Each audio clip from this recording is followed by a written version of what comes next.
تمہارے جانوروں کو نہیں دیکھتا بلکہ تمہارے دل کی کیفیات پہ میری نظر ہوا کرتی ہے۔ تم کس نیت سے کر رہے ہو، کس خلوص کے ساتھ کر رہے ہو، تمہارے دل کے اندر للہیت ہے یا نہیں ہے، ان چیزوں پہ اللہ کی نظر ہوا کرتی ہے۔ باقی آپ قربانی کرنے کے لیے جانور کو لٹاتے ہو، ذبح کرتے ہو تو اس کا خون زمین پہ نہیں گرتا، اس سے پہلے اللہ کے یہاں وہ قبول ہو جایا کرتا ہے۔ السلام علیکم ورحمۃ اللہ وبرکاتہ۔ ناظرین کرام، جو لوگ اپنے مرحومین کی طرف سے قربانی کیا کرتے ہیں ان کے لیے یہ ویڈیو بڑا ہی خاص ہونے جا رہا ہے۔ دیکھیے، قربانی جو کیا جاتا ہے نا، اور وہ بھی مرحومین کی طرف سے، تو اس کا کیا طریقہ ہے، شریعت نے کیسے حکم دیا ہے، اور شریعت کی طرف سے کیا حکم ہے، شرعی کیا احکامات ہیں، وہ باتیں آج کے اس ویڈیو میں آپ کو بتاؤں گا۔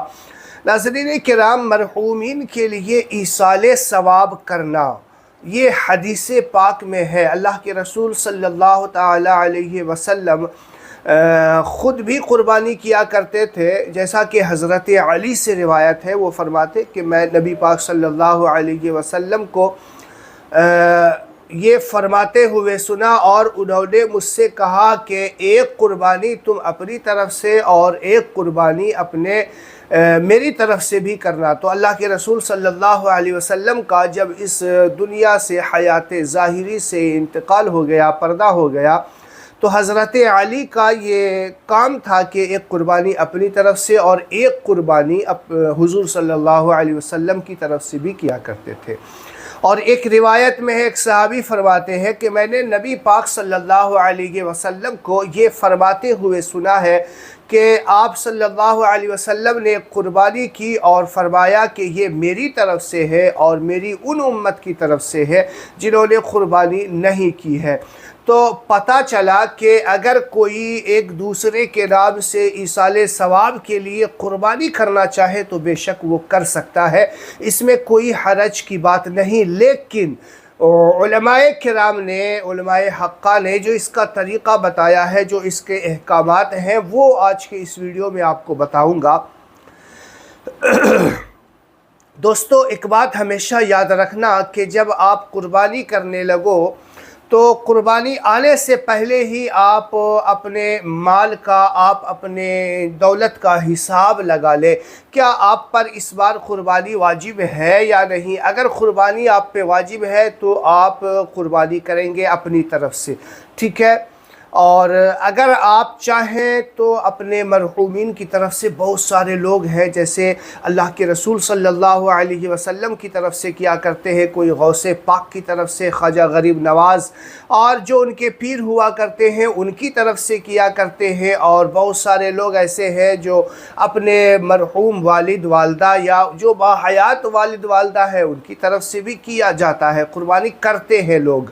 لیکن یہاں پہ جو مسئلہ ہے وہ یہ آپ کو سمجھنا ہے کہ اگر آپ کسی اور کی طرف سے قربانی کر رہے ہیں تو اس سے پہلے اپنے مال کا حساب لگانا ضروری ہے۔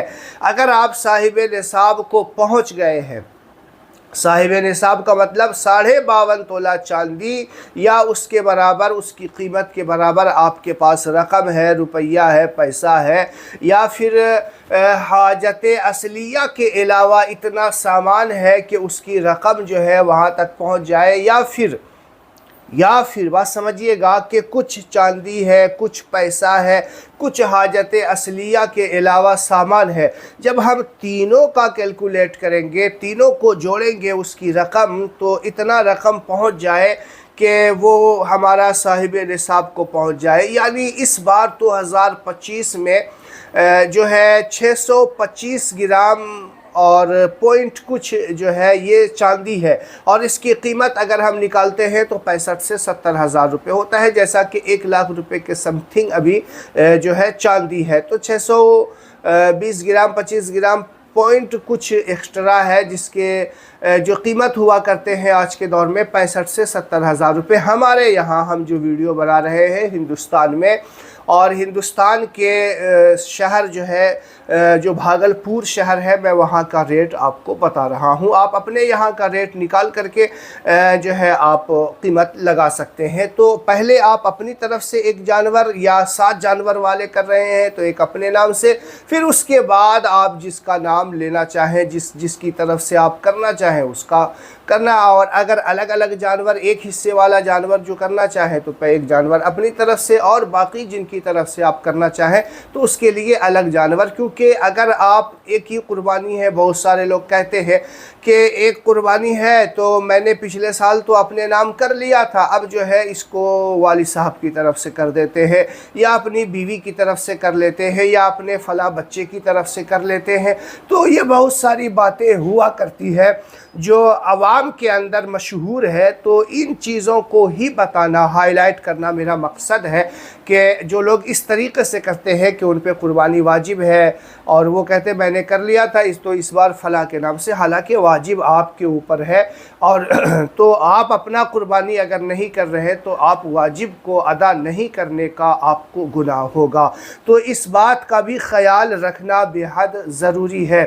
ناظرین کرام دیکھیے, اگر قربانی واجب ہے تو یہ تو قربانی کرنا ہی پڑے گا. بہت سارے لوگ ہیں جو قربانی کرتے ہیں ان پہ واجب نہیں ہوتا ہے, تو ثواب ملے گا آپ کو, اور آپ پہ واجب نہیں ہے, نہیں کریں گے تو گناہ نہیں ہوگا. لیکن ایسے لوگ بھی اگر کرتے ہیں جیسے آج کے دور میں 3,000-4,000 روپے میں جو ہے حصہ لے کر کے, جو 7 حصے والے جانور ایک ساتھ جو ہے ہوتے ہیں اس میں حصہ لے لیا جاتا ہے, تو جس پہ قربانی واجب نہیں ہے پھر بھی وہ کر لیتے ہیں کسی کے نام سے ایصال ثواب کے لیے, تو بے شک ان کو بہت ثواب ہوگا. اور جو غریبی میں راہ خدا میں خرچ کرتا ہے, حضرت علی کا قول ہے کہ وہ سخاوت اللہ کو بہت پسند ہوا کرتی ہے.